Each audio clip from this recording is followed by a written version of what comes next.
Jangan pusing, jangan bingung, jangan galau, jangan larut dalam kesedihan. Buat apa? Hidup kita ini gak lama, 60-70 tahun berakhir. Capek kita mikirin dunia, ujung-ujungnya juga mati. Maka tinggalkan tuh semua yang buat kamu pusing, yang buat kita pusing, buat gak nyaman, buat gak enak. Tinggalkan semua. Kita ingat Allah Ta'ala saja. Kita ingat Allah Ta'ala saja. Kita kembali kepada Allah. Gak usah kita pikirin, mikirin buat mumet, mikirin buat pusing. Makanya kita kembali pada prinsip ojo mikir, gak usah dipikir. Serahkan semuanya kepada Allah, pasrahkan kepada Allah. Jalankan tugas yang kita mampu jalankan. Memang kalau kita mampu berusaha, ya udah, pergi ke toko, ke sawah, ke kantor, kerjakan yang bisa dikerjakan. Semuanya serahkan pada Allah Subhanahu wa Ta'ala. Tenangkan fikir kita dengan zikir. Karena zikir kalau benar, ala bi dzikrillah tatmainnul qulub. Sungguh hanya dengan zikir kepada Allah, hati itu, jiwa itu menjadi tenang. Makanya kalau kita sholat, kita sibuk berzikir, kita sibuk baca Al-Quran, tapi nggak tenang-tenang, berarti zikir kita belum benar. Karena Allah udah bilang, ala bi dzikrillah, hanya satu cara untuk menggapai ketenangan, zikir, ingat sama Allah Ta'ala. Yang sering terjadi dalam sholat kita nggak ingat Allah.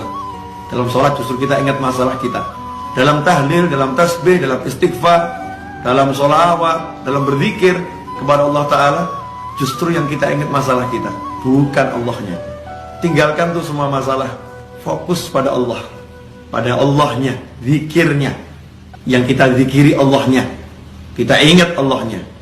Kita katakan kepada Allah, ya Rabb, tolong saya, ya Allah, bantu saya. Berjalan terus, gak usah pikirkan masalah biar diselesaikan sama yang mengizinkan masalah itu sampai kepada kita. Kita pasrahkan kepada Allah, ya Allah, tolong selesaikan masalah saya. Lakukan yang diperintahkan Allah.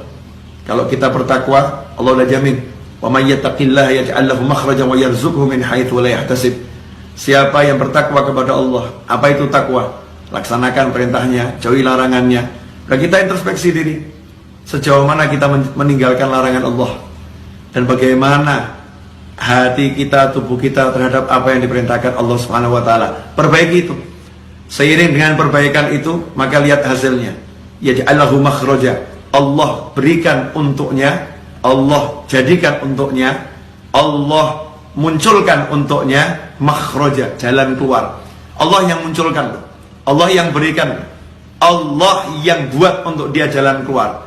Kalau udah Allah yang buat, Allah yang berikan, Allah yang munculkan, ya pasti benar-benar bisa keluar. Solusi yang tidak mungkin bisa dihalangi oleh siapapun. Yaj'allahu makhraja, dan indahnya Allah tutup dengan kalimat wa yarzuqhu min haitsu la yahtasib, dan Allah akan beri dia rezeki tanpa bisa dia pikir arahnya dari mana. Dari mana kira-kira datangnya rezeki itu? Besarannya seberapa? Gak bisa dipikir. Tiba-tiba Allah berikan min haitsu la yahtasib, tanpa bisa ia perhitungkan besarnya, jumlahnya, caranya, dari mananya. Allah yang langsung berikan. Makanya gak usah sibuk mikir, tapi yuk sibuk zikir. Mari kita sibuk zikir. Semoga barokah manfaat. Wassalamualaikum warahmatullahi wabarakatuh.